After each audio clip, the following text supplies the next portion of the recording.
از دردهایت زندگی گریان نگه خندان منم مثل زمینی نازنین مثل زمینی نازنین گردان و سرگردان منم بر بوده و نابودی خود صد شکر میگویم مدام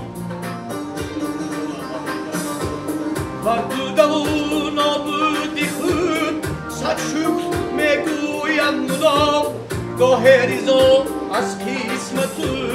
بزارگه از جان منم گاه ریزا از قسمت بزارگه از جان منم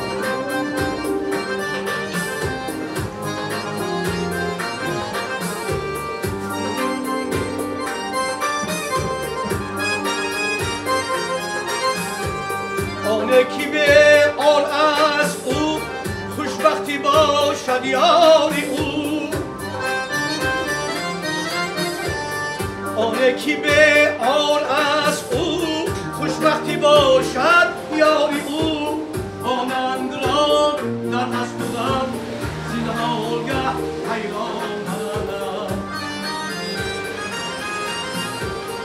از دردهایت زندگی گریانگه خندان منم مثل زمینی نازنین گردان و سر گردان منم خاموش میگویم مدام توتی نیسا رموای ده خاموش ندانم بودم آن صوتی انسان منم هرگاه که از خانی خود